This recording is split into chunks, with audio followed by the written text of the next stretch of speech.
10 വർഷം, ഈ 10 വർഷം പിണറായി വിജയൻ എന്ന ഒരു ഏകാധിപതി നടത്തിയിട്ടുള്ള ദുർഭരണം, ആ ദുർഭരണത്തിന്റെ കാറ്റഴിച്ചു വിട്ട് ജനം ആട്ടി ഓടിക്കുന്ന കാഴ്ചയാണ് കണ്ടുകൊണ്ടിരിക്കുന്നത്. ആ മണിക്കൂറുകളാണിത്. അത് മാത്രമല്ല, ഏതാനും വോട്ടുകൾക്ക് സാധാരണ ഒരു പാർട്ടി കോട്ടയിൽ മത്സരിക്കുമ്പോൾ തുടക്കം മുതൽ നേതാവിന് തന്നെയായിരിക്കും, സഖാവിന് തന്നെയായിരിക്കും മുൻതൂക്കം. എതിരാളിയെ 7 അയലത്ത് പോലും അടുപ്പിക്കാത്ത വിധത്തിലുള്ള വോട്ട് ബാലൻസിങ് ആയിരിക്കും അവിടെ ഉണ്ടായിരിക്കുക. എന്നാൽ ധർമ്മടത്ത് വോട്ടെണ്ണുന്ന സമയത്ത് പിണറായി വിജയൻ 8 നിലയിൽ പൊട്ടും, തോൽക്കും എന്ന ഒരു നിലയിലേക്ക് കാര്യങ്ങൾ എത്തിയെന്നുണ്ടെങ്കിൽ പാർട്ടി അണികൾ പിണറായി വിജയൻ എന്ന ധാർഷ്ട്യക്കാരനെ എത്രത്തോളം വെറുക്കുന്നു എന്നതിന്റെ തെളിവാണ്.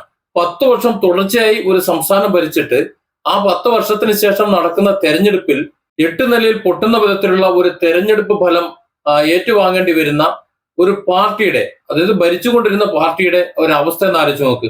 UDF വൻപിച്ച വിജയം, അതായത് UDFന്റെ മാത്രം വിജയം എന്ന് പറയാൻ പറ്റില്ല, പിണറായിസത്തിനെതിരെയുള്ള ജനത്തിന്റെ വിധിയെഴുത്ത് എന്ന് പറയുന്നതാണ് ഏറ്റവും കൂടുതൽ ശരി. മാത്രമല്ല, ഈ കഴിഞ്ഞ നാളുകളിലാണ് SIR നടപ്പിലാക്കിയത്. ഇവിടെ പാർട്ടി കോട്ടകളിൽ ബൂത്ത് ഏജന്റുമാരെ പോലും ഇരുത്താൻ കഴിയാത്ത സാഹചര്യമാണ് CPM കോട്ടകൾ എന്ന് പറയുന്നത്. അത് മിക്കവാറും തെരഞ്ഞെടുപ്പ് കോട്ടകളൊക്കെ അങ്ങനെയാണ്. ഈ കഴിഞ്ഞ തെരഞ്ഞെടുപ്പിൽ പാലക്കാട് ശോഭാ സുരേന്ദ്രൻ മത്സരിക്കുമ്പോൾ അവരുടെ ചില കോട്ടകളിൽ രമേശ് പിഷാരടി കടന്നു ചെല്ലാൻ പാടില്ല എന്ന് തീട്ടൂരമിറക്കിയതും വഴിയിൽ തടഞ്ഞതും നിങ്ങൾ കണ്ടിരുന്നു. അതുപോലെ കണ്ണൂരിലും CPM കോട്ടകളുണ്ട്. അവിടെ ആര് എപ്പോൾ തുമ്മണം എന്നുകൂടി തീരുമാനിക്കുന്നത് അവിടുത്തെ പാർട്ടി സഖാക്കളാണ്, നേതാക്കന്മാരാണ്, പ്രാദേശിക നേതാക്കന്മാരും അതേപോലെ ഏരിയ സെക്രട്ടറിമാരും ഒക്കെയാണ്. ആ ഒരു ഏരിയയിൽ പോലും വോട്ടിന് വിള്ളൽ വന്നു. അതായത് അവർ പോലും പിണറായി സഖാവിന് തിരിഞ്ഞുകുത്തി എന്ന് മനസ്സിലാക്കുമ്പോൾ എത്രത്തോളം ഈ പാർട്ടി പിണറായി വെറുക്കുന്നു എന്ന് മനസ്സിലാക്കേണ്ടത്. മാത്രമല്ല, അവിടെയുള്ള ആ കോട്ടകളിൽ ബൂത്തിലിരിക്കാൻ ആളുണ്ടാക്കാത്ത സ്ഥലത്ത് പാർട്ടിക്ക് വൻ വിജയം ലഭിക്കുന്നതിൽ, കൂടുതൽ വോട്ട് ലഭിക്കുന്നതിൽ ചില ദുരൂഹതകൾ ഉണ്ടായിരുന്നു. കള്ള വോട്ടുകൾ ഉണ്ടാവും, വിദേശത്തുള്ളവർ വന്ന് വോട്ട് ചെയ്യും, മരിച്ചുപോയവർ വോട്ട് ചെയ്യും, ഈ ഭൂമിയിൽ ജനിക്കാത്തവർ വരെ വന്ന് വോട്ട് ചെയ്യും. ഏതായാലും 10 വർഷം തുടർച്ചയായി അദ്ദേഹം ഇവിടെ മുഖ്യമന്ത്രി കസേരയിൽ ഇരുന്നപ്പോ CPM 8 നിലയിൽ പൊട്ടിയെന്ന് മാത്രമല്ല, പാർട്ടി കോട്ടയിൽ ഏറ്റവും സുരക്ഷിതമായ സ്ഥാനത്ത് മത്സരിച്ച സഖാവ് പിണറായി വിജയൻ കട്ടി ജയിച്ചങ്ങോട്ട് വീണു. ഒരുപക്ഷെ തോൽക്കേണ്ട ഒരു വ്യക്തിയായിരുന്നു എന്നുകൂടി നമ്മൾ മനസ്സിലാക്കണം. പാർട്ടിയുടെ അതുപോലെയുള്ള ഒരു കോട്ടയാണ് ബേപ്പൂർ. ബേപ്പൂരിനെ കുറിച്ച് യാതൊരു ചിന്തയുമില്ലാത്ത PV അൻവർ എന്ന് പറയുന്ന ഒരാൾ അവിടെ വന്ന് മത്സരിച്ചു. വെല്ലുവിളി ഏതാണ്ട് വളരെ കുറഞ്ഞ തുച്ഛമായ വോട്ടുകൾക്കാണ് റിയാസിനെ മുന്നിൽ അടിയറവ് പറഞ്ഞിട്ടുള്ളത്. കാര്യം മുഹമ്മദ് റിയാസിന്റെ ഭൂരിപക്ഷം അത്രത്തോളം കുറഞ്ഞു. മുഹമ്മദ് റിയാസിന് അത്രത്തോളം സ്വാധീനമുള്ളതും അത്യാവശ്യം വികസന പ്രവർത്തനങ്ങൾ നടന്നിട്ടുള്ളതുമായ ഒരു പ്രദേശമാണ് ബേപ്പൂർ എന്ന് പറയുന്നത്.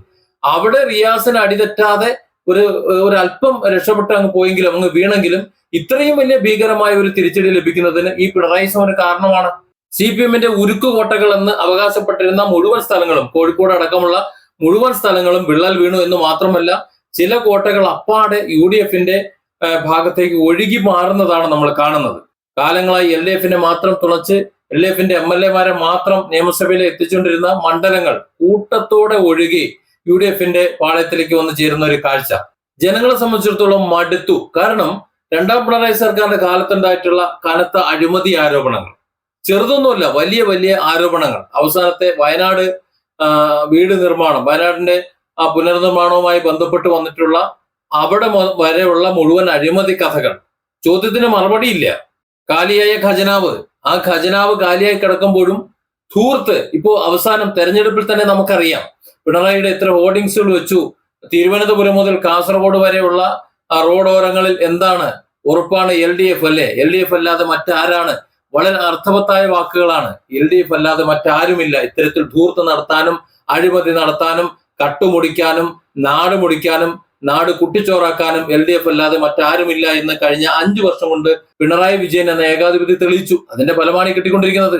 എല്ലാ കമ്മ്യൂണിസ്റ്റുകാരെയും എല്ലാ സഖാക്കളെയും കുറ്റം പറയാൻ പറ്റില്ല. കാരണം അവർക്ക് തങ്ങളുടെ പാർട്ടി നിലനിൽക്കണമെന്ന് ആഗ്രഹമുണ്ട്. അതിന് പിണറായിയെ പോലുള്ള ഏകാധിപതികൾ ഇല്ലാതാകണം. ഇനിയുള്ള വഴികളിലെങ്കിലും ഇതുപോലെ ധാർഷ്ട്യത്തിന്റെയും ഉത്തരവാദിത്തമില്ലായ്മയുടെയും കൊള്ളയുടെയും കൊലപാതകത്തിന്റെയും ഒന്നും കഥകൾ പറയാതെ പാർട്ടിയെ വളർത്താൻ പുതിയ തലമുറ ഒന്ന് ശ്രമിച്ചു നോക്കണം. അങ്ങനെ ശ്രമിക്കുന്നതിൽ അവരെ അഭിനന്ദിക്കാനേ പറ്റുള്ളൂ. കാരണം അവർ കുറ്റം പറയാൻ പറ്റൂലല്ലോ.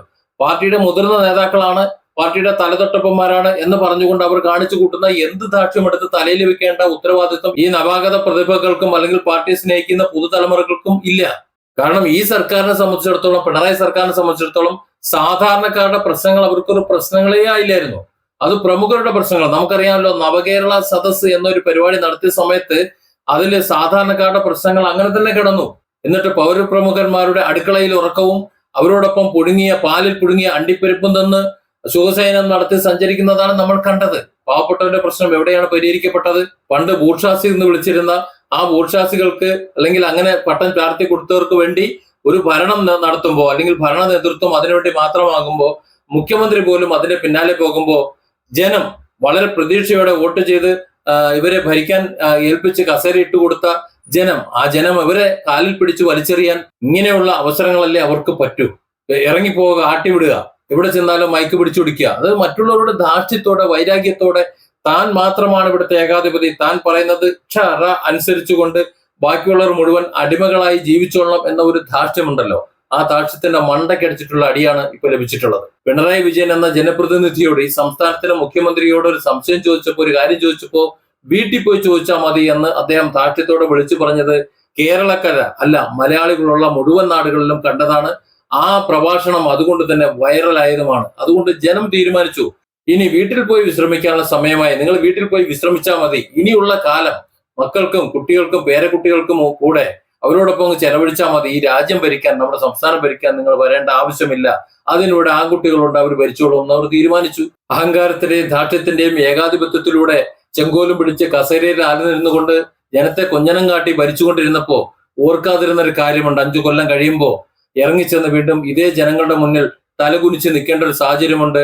അവരുടെ വോട്ട് ആവശ്യമുണ്ട്. അപ്പോഴവർ ആ ജനം തിരിച്ചു ചോദിക്കും. അതിന് മറുപടി പറയാൻ ഒരുപക്ഷെ തനിക്ക് ആവതുണ്ടായിരിക്കില്ല. അവരുടെ മുന്നിൽ തനിക്ക് തലവിളക്കേണ്ടി വരും എന്നൊരു ചിന്ത ഉണ്ടായിരുന്നെങ്കിൽ ഇന്ന് ഈ ഗതികേട് പിണറായിക്കുണ്ടാവില്ല. അതായത് ഏതൊരു ഭരണാധികാരിയാണെങ്കിലും, ഏത് ചെങ്കോലും പിടിച്ചോണ്ടിരിക്കുന്ന ആൾക്കാരാണെങ്കിലും അവർക്ക് ജനവിധി എന്ന ഒരു വിധി വരാനുണ്ട്, ജനങ്ങളിലേക്ക് ഇറങ്ങിച്ചെല്ലാനുണ്ട്. അധികാരം എന്നത് ശാശ്വതമായ ഒരു പദവിയല്ല എന്ന് ഓർത്തിരിക്കുന്നത് നല്ലതാണ്. ഇതിനു മുമ്പ് പല സർക്കാരുകളും കഴിഞ്ഞു പോയിട്ടുണ്ട്. വികസനമില്ല എന്ന് പറഞ്ഞിട്ട് അല്ലെങ്കിൽ മറ്റെന്തെങ്കിലും ഇല്ല എന്ന് പറഞ്ഞിട്ടൊക്കെ ആരോപിച്ചുകൊണ്ട് പ്രതിപക്ഷവും ഭരണപക്ഷവുമായി പലരും ഇവിടെ ഇരുന്നിട്ടുണ്ട്. പക്ഷെ ഒരു ഏകാധിപതി വന്ന് ജനങ്ങളെ വെല്ലുവിളിച്ചുകൊണ്ട്, മറ്റുള്ള എല്ലാ സംവിധാനങ്ങളെയും വെല്ലുവിളിച്ചുകൊണ്ട് ഇങ്ങനെ ഇരുന്ന് ഭരിച്ചത് ആദ്യമായിട്ടാണ്. അതിനൊരു തിരിച്ചടി സ്വയം വാങ്ങുന്നു എന്ന് മാത്രമല്ല, പാർട്ടിയെ മൊത്തം അത് ഏറ്റുവാങ്ങിക്കുന്നു. പാർട്ടിക്ക് ഏറ്റവും വലിയൊരു നാണക്കേടായിട്ടുള്ള ഒരു തെരഞ്ഞെടുപ്പ് റിസൾട്ട് കൈനീട്ടി വാങ്ങേണ്ടി വരുന്നു എന്നൊക്കെ പറയുമ്പോൾ പിണറായി വിജയൻ എന്ന ഈ സമ്പൂജ്യ നേതാവ്, സ്വയം വിശേഷിക്കപ്പെടുന്ന ഇരട്ടച്ചങ്കൻ, തന്റെ സ്ഥാനം എവിടെയാണ് എന്ന് സ്വയം പരിശോധിക്കുന്നത് നല്ലതായിരിക്കും. ഇനി എവിടെ നിൽക്കണമെന്നോ. Different angles. Don't forget to subscribe and support this channel.